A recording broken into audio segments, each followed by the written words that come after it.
Hey everyone, in this video I'm going to go over a few things I found over the weekend, and as you can kind of tell, I've got a slight issue buying Coleman lanterns. They are pretty much all over the garage here because I buy them and I don't sell them. I rebuild them, I clean them up, I get them running, and I keep them. So let's get into a few of these and which ones here are worth the money. So these are priced, you can see 15, 20, 20, 25. This was an estate sale and it was the last day, so these were all half off and they were still left behind, which is shocking to me because this sale had been going on for a few days. It was far away. I saw the photos and I said, you know what, I'm not even going to bother because there's going to be 100 people in line. But somehow, some way, I managed to pick up all of these lanterns here, and we'll start with the first two here. So you can see the short hats, and then these are the wider hats. These are model 220s, and these are model 228s. And these are from the 50s into, I think, the early 60s. They're all dated on the bottom, but one way you can tell, as long as they haven't been, taken apart and changed around and whatnot, all the little holes here, that's going to be the older models, and then the newer ones are going to have a bigger vent here on top of, well, the vent top there. So these are all obviously looking kind of rough, kind of dusty, but when I'm building them and rebuilding them, see that Coleman logo right there? I'm looking for, period correct parts so that when I'm putting one together, I can put the correct globe and, just the correct parts to make it, what it should have been for that year. Because a lot of times these globes will break and people will buy replacements, and the newer ones will say Pyrex on them. Some of them may have a flat Pyrex. This one has a curved Pyrex, but I'm not going to get into all the different styles and shapes of pieces and parts here. So now they made millions of these green lanterns here. You're going to find them, you'll probably see them quite a bit. What you're not going to see a lot of are the red ones here. These are the single mantle 200As. This one $15, half off day, so it was $7.50. And I'll use this for parts. And you can see there's a little dent there on the fount, but that's okay. But the cap, the valve, the quick light right there, the hat on the top, the bail here for it, all of these are going to come in very handy if I find more of them that just need some of these parts. Now, when I was going to cash out with all these, the owner of the house, it was a living estate sale, comes out and says, "So you like lanterns?" And I'm like, "Well, what gave that away?" And he says, "Do you want to buy some more?" And obviously, I want to buy some more. So first he came out with this 200A, and it is very clean inside. If I just wipe this dust off, this would look almost close to an unfired model here. It's got very, very little signs of use. And he says, "I want $20. He goes, "It's half off day, so I'll mark it 40. That way they'll know when you bring it to the counter to pay $20. Very, very happy about that. I don't find these very often, and when I do, people want 50 to 100, and sometimes even higher if they've got the box, or if they're, in rare cases, unfired. Then he comes out with this. This is a 1940s model 242B single mantle. It's in very good shape for its age. This is a nickel-plated fount, and I'll take this apart. I'll clean it all up, and I'll get this polished here. So he wanted $30. He goes, "I'll mark it 60, so they'll know they'll know it's $30, half off day at the counter." And I mean, I would have gladly paid the $60. I thought he was going to ask a lot more for this because this is a pretty valuable lantern. And for the years that I've been collecting, this is the first one I've ever found in the wild. And if he didn't bring it out, who knows how long it would be before I even spotted one of these things at a sale. So very, very happy about that. These are gonna keep me busy in the winter. When things start to slow down, I'll rebuild them and get them cleaned up and running the way they should. But moving right along, this was an estate sale earlier in the week. It is an Onkyo CR265. It's a little Bluetooth CD player radio thingy. $15, two speakers here. Doesn't sound the best, but for $15, I took a chance. I think the comps were like 150 to 175. I'll post them up here on the screen. And hopefully this will move quick because I'm kind of getting sick of electronics and all the wires and all the testing. And then there's the issue of, if you ship it and it breaks and it's very expensive, especially with receivers, they're becoming just a pain and they're not really worth my time unless they're super high dollar.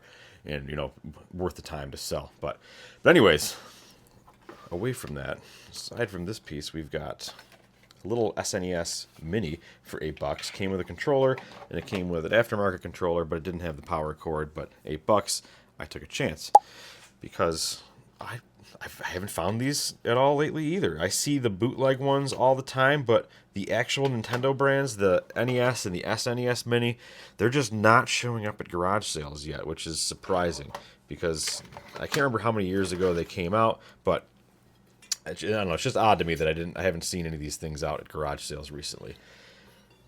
Some Pyrex here that came from a neighborhood sale, great condition and even better prices. This is nuts for Pyrex because in my area, well, I'm sure in your area too, people go crazy for this stuff, and it usually brings some pretty high prices. So obviously I'm not even going to comp this stuff out for this kind of money. Just take it and be on my way.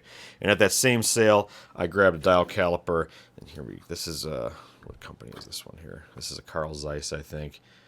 Some Starrett, and then some other Japanese pieces. This is another thing where it's like, okay, this is clearly worth $2. This is worth the $2. So without sitting here looking them all up, I just grabbed them all and headed out the door because it's not worth my time to sit there and look up all of these things for $2. When you buy these things, so often you know which ones sell and you know which ones are complete garbage. But for the most part, if you find these for $2, just grab them because they're going to be worth the money. The battery tender is new in the box, $10. Grab that for myself. Don't know if it's worth anything. I'm sure it's worth more than $10, but I couldn't say no to it. This, I got duped. It's unlit. I'm like, oh man, it's limited edition. Yankee Candle. It's got to be worth the money. And I get home and I'm like, wait a minute. What the heck is Village Candle? Like, did I get some bootleg candle here?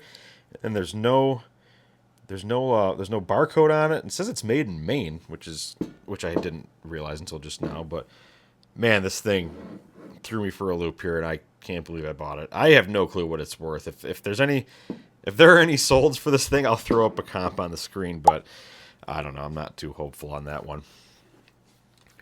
Same area.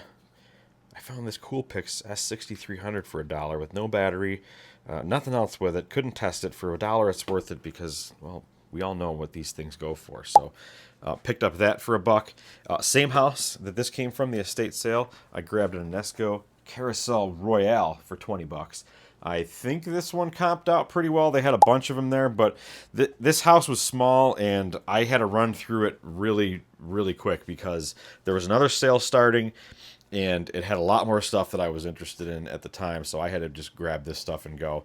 So I comped that quick, and for $20 I grabbed it, and I'll put some comps up on the screen here if it sells. Well, if it did sell. Let's hope it did. Now, these pieces here came from the same house that had the Nintendo, and he had $3 a piece on all these Nerf guns, and I don't know anything about Nerf. I only know that the rival ones will sell pretty good. And I said, what do you want just for everything? Because I don't want to sort through this whole tote looking for the balls for that, the darts for that. And when I got it home, I did sort it all out, and I put everything here in this bag. But he said, just give me $25 and just take all of it. So I took it all. I don't know what I'm going to do with it. It might just end up on Marketplace. But for $25, it's worth a gamble. I don't love selling this stuff. I don't usually buy it. But there's just so many pieces here. I figured it's got to be worth it somehow, some way. Storage, I can never say no to. For $5, this piece is well worth it. Really well built. I'll probably take the hardware off, polish it up a little bit, throw a coat of paint on it, and put it here in the garage because, well, I need the storage, especially small storage like this. That could help out really well. This came from a sale this was a week prior, and they wanted $5 for it, and I bought it. And as I'm buying it from the lady, I'm like, I have no idea what I'm going to do with this. And she's like, we said the same thing, and now it's at our garage sale. So I don't know where this is going to end up. It's very heavy. I've never even heard of Revision Mission Critical Eyewear, but it's got the key, it's got the shelves. It might look good for somebody in like an antique booth or something like that. And then the last sale of the day in the middle of nowhere, way out in the woods, I grabbed this Mantis tiller. And I've had these in the past. I've had the gas models, but this is the 58-volt electric one. So it had the battery, the charger, and it was only $20. And for some reason, no one else bought this. So I'm immediately thinking, oh great, it comes apart here, and I can fold this thing up and throw it in a box from Home Depot to ship really quickly. So I got it home, I sprayed it down a little bit, it cleaned up really well, and then I went and looked up the battery, and it sold for like, I'll throw the comp up, I think it was $175 for just the battery and the charger. And there's none of these listed right now, but they were I think $359 brand new. So we're well worth the 20 bucks. I'm gonna put it. I might part it out separately. I'm not sure yet. I gotta do some more research and see what it's worth. But that's all I've got for this video. Lots of stuff to go through here. So I hope you guys learned a few things. And if you're looking for Coleman lanterns, well, buy all the red 200As and send them to me. But that's all I've got for this video. Thanks for watching.